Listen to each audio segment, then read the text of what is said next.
jika prestasi mahasiswa kita levelnya internasional ya, banyak yang memiliki level internasional, maka tentu predikat unggul itu akan kita dapatkan. Begitu juga dengan dosen ya. Saat ini kita memiliki dosen 1.596 orang dosen. Dan dari 1.596 dosen itu 634-nya sudah berpendidikan doktor dari dalam dan luar negeri. Dan standar dosen ini tentu juga menjadi ukuran. Ya, semakin banyak dosen yang sudah doktor, tentu ya akan menentukan status unggul dari UNAN. Berikutnya jumlah profesor kita itu hampir 200 orang. Jadi jumlah profesor kita itu nomor 9 terbanyak di antara universitas di Indonesia. Ya, dari sekian banyak universitas negeri di Indonesia, jumlah profesor UNAN itu nomor 9 terbanyak ya. Dan saat ini dengan 178 profesor, 634 orang doktor ya, kita menawarkan kepada masyarakat sejumlah 144 program studi. Jadi masyarakat dapat mengakses pendidikan tinggi melalui prodi-prodi yang kita tawarkan. Ya.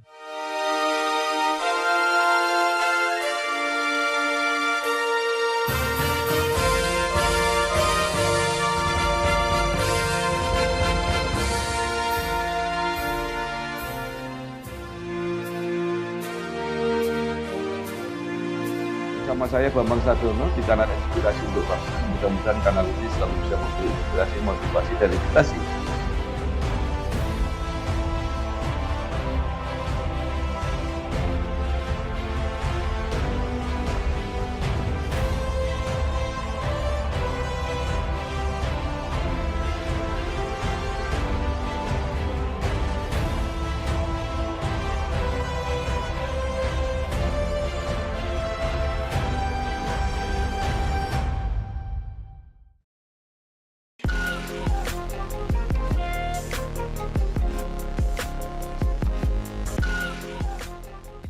Ya, Assalamualaikum warahmatullahi wabarakatuh. Waalaikumsalam warahmatullahi wabarakatuh. Bersama saya Bambang Sadono di kanal Inspirasi untuk Bangsa. Mudah-mudahan kanal ini selalu bisa memberi inspirasi, motivasi, dan edukasi. Kami sedang mempersiapkan beberapa video mengenai profil perguruan tinggi di Indonesia yang berakreditasi unggul, yang informasinya pasti dibutuhkan oleh masyarakat. Menurut rencana, wawancara ini selain akan kami tayangkan, juga akan kami bukukan. Mudah-mudahan ini membantu masyarakat yang membutuhkan informasi mengenai perguruan-perguruan tinggi yang statusnya tertinggi di Indonesia. Saat ini saya sudah bersama dengan Dr. Eva Yunedi, SE, MPMM, akuntan, CA, CRGP. Nanti biar dijelaskan sendiri oleh beliau. Beliau adalah Rektor Universitas Andalas. Apa kabar Pak Eva? Baik, alhamdulillahirrabbilalamin. Terima kasih atas undangan Pak Bambang. Sehat Ya, selalu Pak. ya. Dr. Eva ini lahir di Nagari Jopang, Kecamatan Mungkah, Kabupaten 50 Kota, Sumatera Barat, 2 Mei 1972. Menyelesaikan S1 Ekonomi di Universitas Andalas, S2 di Universitas Monash, Australia, dan S3 di Universitas Manchester, Inggris. Mengawali karir sebagai dosen UNAN 1996, pernah menjadi ketua jurusan akuntansi Fakultas Ekonomi, menjadi ketua senat akademik Fakultas Ekonomi, menjadi dekan Fakultas Ekonomi Universitas Andalas, dan saat ini menjadi rektor. Prof, kalau ada yang masih terlewat data-data tentang perjalanan karir dari awal sampai sekarang bisa ditambahkan. Silakan, Prof. Baik, terima kasih Pak Bambang. Tadi kenalan yang sangat generous, sudah lengkap sebenarnya. Kalau boleh saya tambahkan, di internal university tadi sudah disampaikan bahwa kami meniti karir mulai dari kepala program studi pendidikan profesi akuntansi, terus pernah diminta juga sebagai direktur pusat studi pengembangan akuntansi, semuanya di bawah Fakultas Ekonomi dan Bisnis UNAN, menjadi ketua jurusan atau departemen, terus ketua senat akademik fakultas dan kemudian dekan ekonomi Fakultas Ekonomi dan Bisnis, terus sekarang diamanahkan menjadi rektor. Itu di dalam universitas ya. Ya, Di luar universitas, saya merasa beruntung pernah mendapatkan pengalaman sebagai konsultan di Bank Dunia mulai tahun 2009 sampai dengan 2013 ya. Eh, dan itu eh, cukup berpengaruh ya terhadap pengembangan karir saya berikutnya. Karena pada saat saya di Bank Dunia kantor Jakarta, ada tawaran menjadi komisaris independen di PT Bank Nagari, Bank ya, Pembangunan Daerah Sumatera Barat. Kemudian diminta menjadi komisaris utama setelah itu 2 periode di Bank Nagari. Dan selanjutnya juga dapat kesempatan masuk ke dunia asuransi, pernah diminta menjadi komisaris utama di PT Asuransi Bangun Askrida atau Askrida, eh, dan baru selesai ini. Setelah saya menjadi rektor, saya mengundurkan diri jadi komisaris utama supaya fokus pekerjaan sebagai rektor ya, UNAR. Demikian Pak ringkasnya.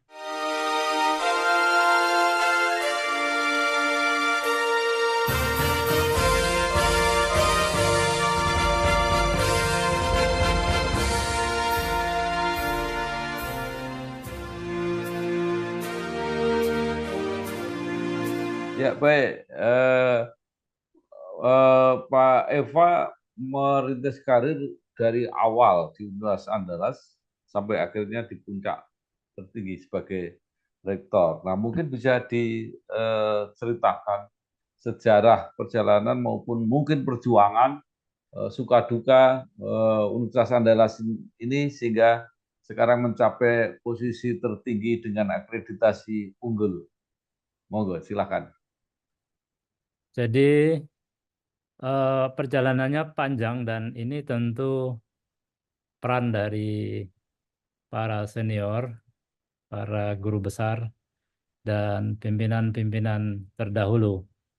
Artinya UNAN sebagai universitas yang sudah berumur 68 tahun hari ini tentu berorientasi pada mutu ya, dan tentu orientasi pada mutu ini mesti dibuktikan dengan hasil eh, penilaian pihak eksternal.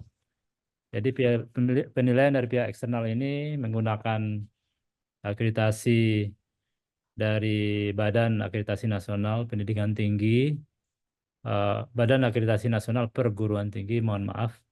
Dan sebenarnya sejak tahun 2014, tepatnya tanggal 16 Januari 2014, UNAN itu sudah mendapatkan predikat akreditasi A.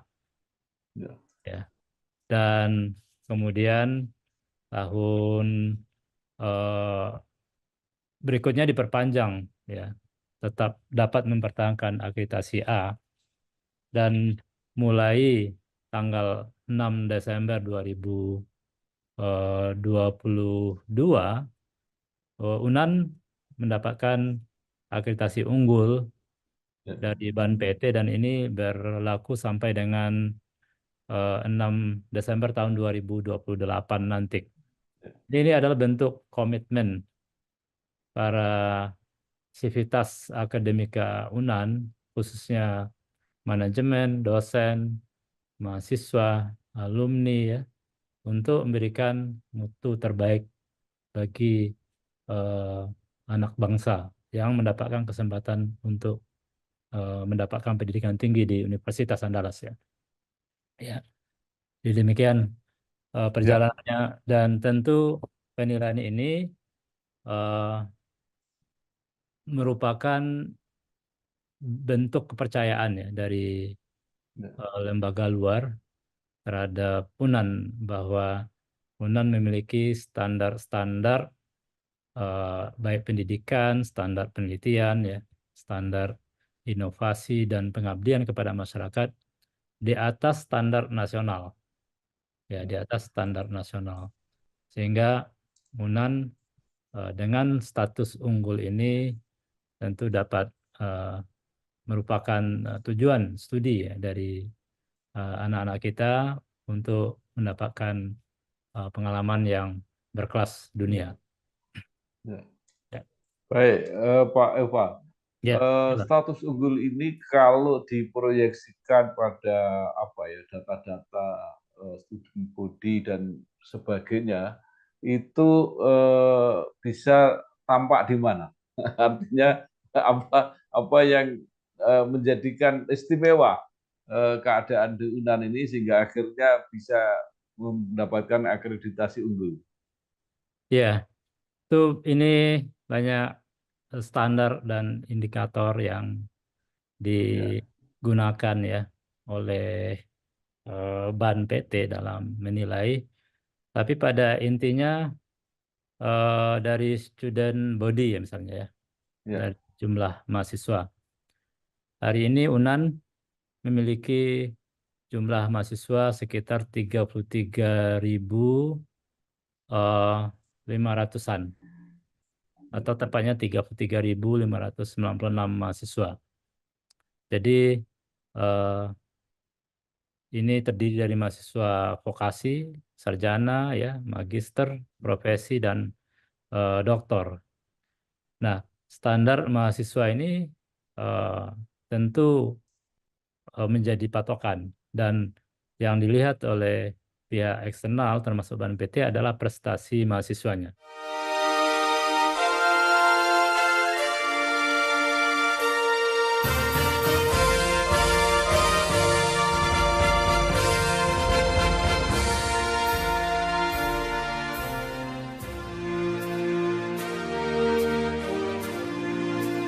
Jika prestasi mahasiswa kita levelnya internasional ya, banyak yang memiliki level internasional, maka tentu predikat unggul itu akan kita dapatkan. Begitu juga dengan dosen ya. Saat ini kita memiliki dosen 1.596 orang dosen. Dan dari 1.596 dosen itu 634-nya sudah berpendidikan doktor dari dalam dan luar negeri. Dan standar dosen ini tentu juga menjadi ukuran. Ya, semakin banyak dosen yang sudah doktor, tentu ya akan menentukan status unggul dari UNAN. Berikutnya jumlah profesor kita itu hampir 200 orang. Jadi jumlah profesor kita itu nomor 9 terbanyak di antara universitas di Indonesia. Ya, dari sekian banyak universitas negeri di Indonesia, jumlah profesor UNAN itu nomor 9 terbanyak ya. Dan saat ini dengan 178 profesor, 634 orang doktor ya, kita menawarkan kepada masyarakat sejumlah 144 program studi. Jadi masyarakat dapat mengakses pendidikan tinggi melalui prodi-prodi yang kita tawarkan ya. Dan tentu kualitas unggul ini juga ditentukan oleh hasil-hasil risetnya, hasil-hasil eh, kekayaan intelektual yang dihasilkan oleh para dosen.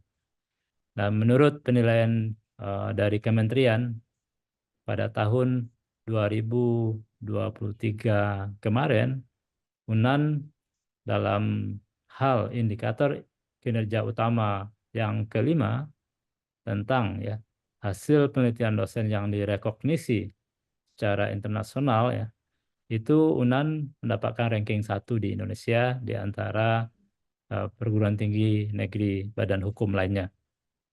Salah satu contohnya adalah satu hasil karya dosen dimulai dari penelitian, dikembangkan, dan pada akhirnya mendapatkan paten, terus dihilirisasi.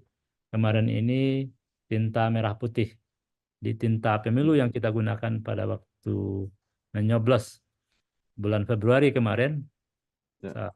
adalah tinta karya Unan, ya, Hmm. yang diolah dari gambir Ya. itu.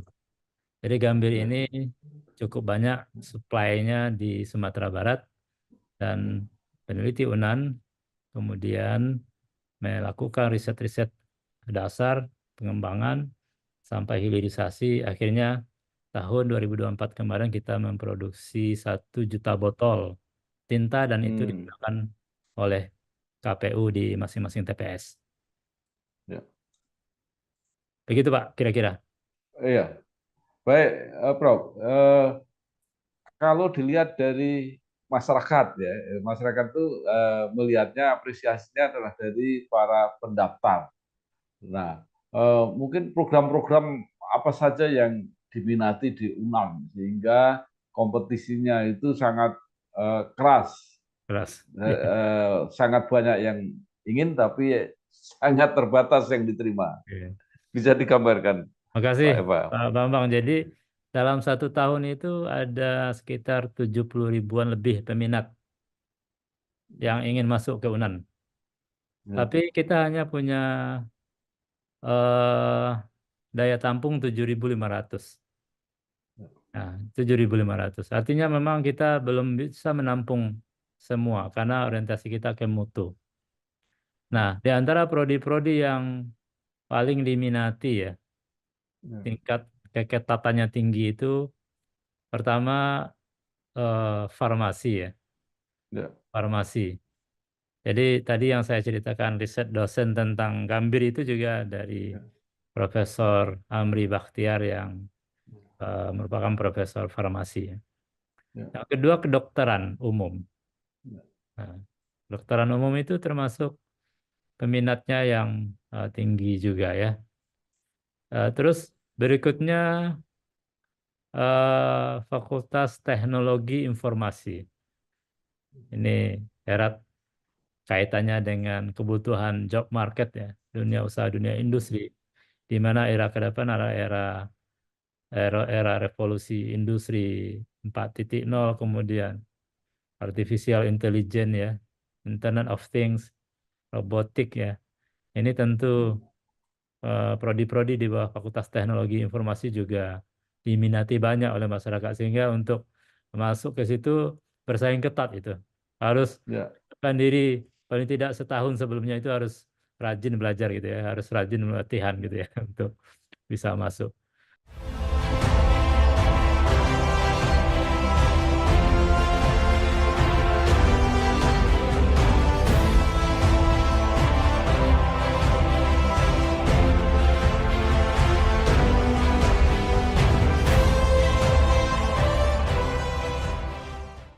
Prodi-prodi berikutnya kalau menurut hasil lembaga ranking dunia seperti Time Higher Education ya, THE dan QS ya, World University Ranking, itu ada bukan top 1000 ya. Jadi seluruh prodi di dunia ini di ranking ada beberapa prodi yang juga eh, cukup baik ya, cukup bagus ya, seperti teknik sipil, teknik elektro, teknik mesin, teknik lingkungan, teknik industri di UNAN dan eh, juga kimia ya, kimia, fisika, ya, matematika, biologi itu termasuk ya. Sekarang dengan adanya COVID kemarin, FKM juga apa melonjak peminatnya. Jadi rumpun-rumpun ilmu kesehatan seperti kesehatan masyarakat, ilmu Ya, gizi ya, ya, biomedik ya, itu juga kebidanan itu juga peminatnya tinggi. Di samping prodi-prodi di bawah Fakultas Ekonomi Bisnis dan Fakultas Hukum. ya. Jadi itu, Pak. Ya, hukum ini cukup terkenal juga karena banyak Iya. menyumbangkan tokoh-tokoh nasional. Nah, Betul. eh, sebagai perguruan tinggi yang tumbuh di lingkungan kultur besar, kultur Minang. seberapa jauh ciri khas kultur budaya ini mempengaruhi institusi, kinerja maupun apa bekal untuk alumni. Ya, ini pertanyaan yang menarik dan ini sebenarnya tantangan, Ya. tantangan bagi kami di UNAN untuk menggali lebih jauh ya nilai-nilai Keminangkabauan dan aplikasinya bagi pengembangan karakter mahasiswa, dosen ya, dan alumni. Tapi kalau yang kita lihat kami mencoba mencari cara ya, menggali nilai-nilai Keminangkabauan dan apa yang sudah dicontohkan oleh para founding fathers dan tokoh-tokoh yang kemudian dilahirkan dari Minangkabau ya. Dan kemudian itu yang kami coba internalisasi melalui nilai-nilai Andalasian. Jadi nilai-nilai Andalas ya, nilai-nilai Andalas seperti eh, apa namanya jujur ya, Ya. eh, itu apa namanya eh, independen ya, egaliter, eh, kemudian punya spirit juang dan persistensi ya yang tinggi karena eh, kebanyakan ya tokoh-tokoh Minang itu memang besar di luar dengan nilai-nilai juang yang tinggi ya. Dan ini kami coba tanamkan terus kepada teman-teman dan adik-adik mahasiswa agar terus eh, membangun karakter ya, karakter eh, Andalas melalui budaya Keminangkabauan. Kami juga mencoba, Pak, misalnya dengan kearifan lokal ini, eh, kan saya sering sebut UNAN itu global ya, global dan lokal. Hmm. Jadi dia berorientasi global, standar global gitu ya, direcognize secara global, tapi dengan nilai-nilai lokal ya, Keminangkabauan. Sehingga kami mencoba mendesain summer course ya, seperti kemarin summer course eh, selama 1 bulan gitu. Tapi intinya bagaimana orang asing belajar nilai-nilai entrepreneurship Minangkabau. Ya. Jadi Hmm. Minangkabau entrepreneurship. Nah, ya menggali nilai-nilai entrepreneur dari Minang itu. Terus buka program studi kewirausahaan atau entrepreneurship level sarjana dengan harapan juga eh, ke Minangkabauan itu bisa digali dan bisa dijadikan sebagai sumber inspirasi dalam mendesain ya kurikulum di bidang entrepreneurship. Selain memang di Fakultas Ilmu Budaya kita punya banyak mahasiswa asing yang ingin mendalami budaya Minangkabau ya melalui sastra dan bahasa Minangkabau.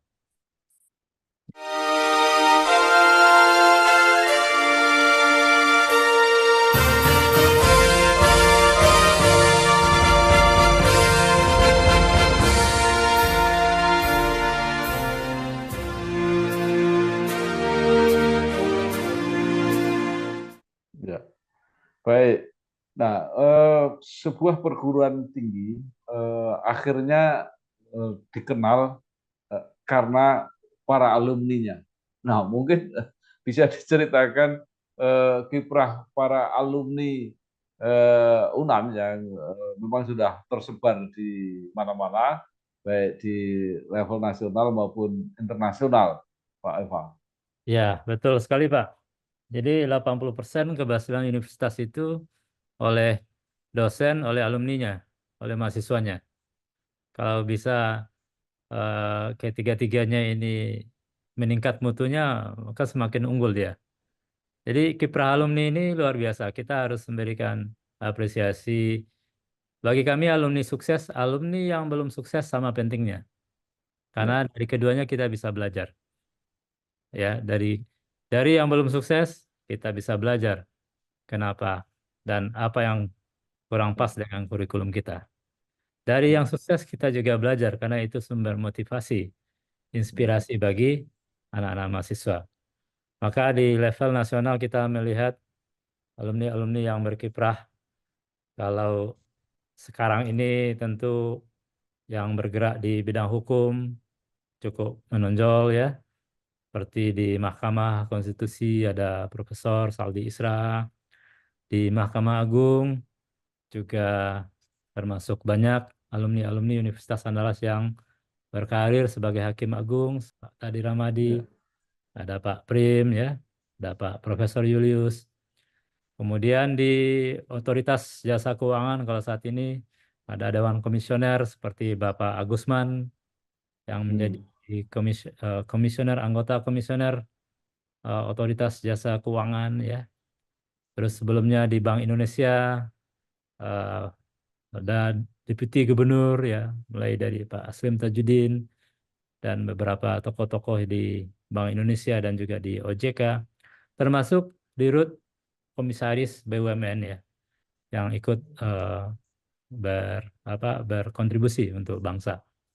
Mungkin saya mohon maaf tidak dapat menyebutkan satu persatu karena khawatir nanti saya melupakan alumni-alumni yang juga punya peran besar untuk membesarkan ya, Universitas Andalas seperti ah, Pak Asman Abnur sebelumnya Menteri ya, itu juga alumni ya, kita, alumni Universitas Andalas ya. Pak Gamawan Fauzi ya, juga sempat menjadi menteri ya. Tentu tidak hanya jabatan-jabatan publik gitu ya. ya, Saya juga berharap alumni-alumni UNAN yang sekarang menjadi saintis juga dapat menjadi top ya, saintis di Indonesia ataupun di global ya. Nah, ya. ya. Juga termasuk di dunia bisnis wira Di dunia, swasta, Pak. iya yang berbisnis ya, betul. Ya. Ya. Baik. Nah, sekarang dibalik apa saja peran atau sumbangsih yang diterima oleh UNAN dari masyarakat mungkin dari pemerintah daerah atau juga termasuk dari para alumni yang memang punya kontribusi kontribusi besar untuk membawa prestasi UNAN sampai saat ini. Betul. Ini bagus pertanyaannya karena memang sebuah kemajuan tidak mungkin sendiri. Sebuah progres itu adalah kolaborasi. Dan sampai saat ini UNAN sangat banyak mendapatkan eh, bantuan ya dari masyarakat, dari Pemda ya, eh, dan dari pemerintah. Kita mendirikan rumah sakit pendidikan sekarang TPB itu tidak lepas dari peran pemerintah pusat ya. Kita mampu membangun misalnya gedung lembaga bahasa tidak lepas peran dari bupati-bupati se-Sumatera Barat yang memberikan bantuan. Kita mampu membangun beberapa tower untuk asrama mahasiswa dan ASN tidak terlepas dari bantuan dari Kementerian PUPR.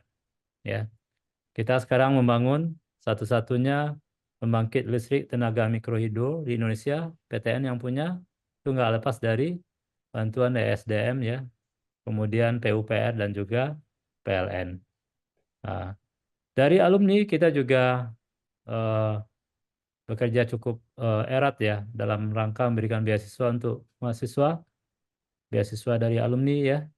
Kemudian melalui alumni juga kita mendapatkan ya jaringan yang semakin luas karena ranking universitas ya itu ditentukan oleh reputasi universitas dan reputasi ini ditentukan oleh persepsi akademisi dunia terhadap UNAN dan persepsi pemberi kerja, apakah korporat, pemerintah, atau dunia pihak ketiga yang memberikan kerja terhadap alumni-alumni UNAN. Ya, Gitu. Jadi ya, dengan jaringan networking bersama akademisi kelas dunia dan juga dunia usaha, dunia industri, multinational companies, tentu mereka akan menilai UNAN dengan baik. Kalau persepsi mereka terhadap UNAN baik, reputasi kita baik, ranking kita juga semakin baik karena itu salah satu ukuran yang digunakan oleh QS dan Time Higher Education. Ya. ya. Jadi mungkin banyak Baik. cerita Pak kalau by data ya yang sudah Ya, kita dapatkan dari masyarakat dan tentu ke depan kita masih sangat berharap agar ya, masyarakat terus terlibat, terutama ini yang paling penting Pak, Universitas Maju ya, Dunia itu memiliki dana abadi yang sangat besar, Hmm. endowment funds. Ya. Kayak Harvard itu mungkin hampir 1.000 triliun dana abadinya. Ya. Nah, kalau kita mampu nih menggalang Ya. dana abadi PTN-PTN di Indonesia ya, Hmm. masing-masing PTN itu memiliki dana abadi yang besar ya, tentu Ya. ya anak-anak kita ke depan akan dapat akses pendidikan yang lebih murah menurut saya. Ya. Ya. Dan Baik. sekarang problemnya kan kita belum memiliki dana abadi, Pak. Kita Ya. berharap masyarakat lah. Kita udah coba Ya. bangun bangunan baru kecil-kecil dapat.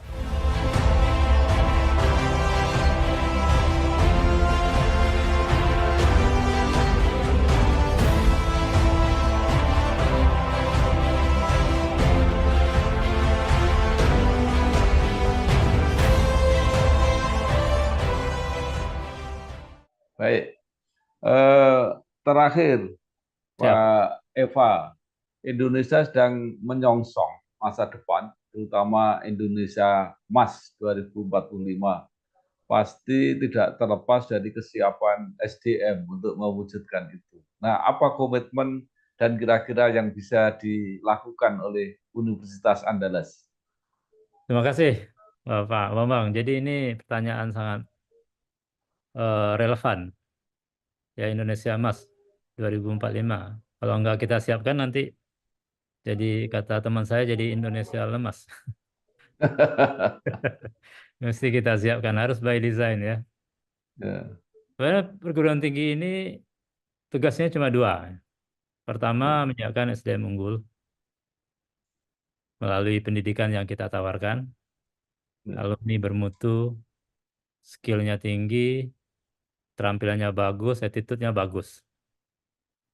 Sehingga dia dapat diterima di job marketnya. Ya. Tuh, karakternya bagus. Ngelamar kerja di luar negeri, ya bisa wawancara bagus, bisa ngikuti, bisa bermanfaat untuk perusahaan. SDM unggul ini tugas universitas menyiapkan dengan kurikulum yang inovatif, relevan, ya, dan prodi-prodi yang dibutuhkan oleh dunia. Jadi mesti ada eh, apa namanya transformasi ya, transformasi eh, penyelenggaraan pendidikan yang berkualitas sehingga lulusannya unggul. Itu komitmen kami tentu komitmen Ya. membenahi ya kurikulum yang inovatif, dosen yang bermutu ya, eh, metode pembelajaran yang menarik, kemudian keterampilan-keterampilan yang bisa hands on bagi mahasiswa sehingga nanti kepakai terus. Yang kedua, selain SDM unggul, yang kedua itu inovasi. Inovasi ini kuncinya riset excellent. Kita harus bangun ekosistem riset yang baik di universitas. Di sini butuh dunia usaha, dunia industri, butuh company, butuh perusahaan sebenarnya. Supaya riset-riset kampus ya itu mampu meningkatkan penguasaan teknologi dan kemandirian bangsa gitu. Jadi kalau bisa memang ke depan itu dari kampus lahir produk-produk inovasi yang memang itu hasil kerja bareng kolaborasi antara dunia usaha dengan kampus. Seperti negara yang maju hari ini itu adalah negara yang memang menguasai teknologi, memberikan nilai tambah dari produk yang dibuat gitu ya. Dan itu memang hasil kerja yang erat antara kampus dan dunia usaha, dunia industri. Jadi mestinya semakin dekat nih kampus dengan dunia usaha, dunia industri. Riset-riset profesor betul-betul berangkat dari masalah yang dibutuhkan solusinya oleh industri. Dan itu nggak bisa tepuk sebelah tangan profesornya, industrinya juga. Semoga ini bisa ke depan. Dan kami komit, Pak. Unan komit untuk 3 riset yang kita prioritaskan. 1 pangan, 2 obat-obatan, 3 kesehatan. Yang lainnya mensupport. Ya. Hukum, ekonomi, ya teknik, itu mensupport. Itu Ya. semuanya. Baik, Semoga niat terima baik kasih. kita ya, sama-sama, Pak. Terima Oh, kasih, ya. Dr. Eva Yunedi, Rektor Universitas Andalas. Semua sudah dipersiapkan, tinggal menunggu karya untuk menyongsong Indonesia Emas. Sekali lagi terima kasih, sukses, selamat berjuang. Wassalamualaikum warahmatullahi wabarakatuh. Waalaikumsalam warahmatullahi wabarakatuh. Terima kasih Pak. Mohon izin. Terima kasih Pak Ya. Eva. Bersama saya Bambang Sadiono di kanal Inspirasi untuk Bangsa. Mudah-mudahan kanal ini selalu bisa memberi inspirasi, motivasi, dan edukasi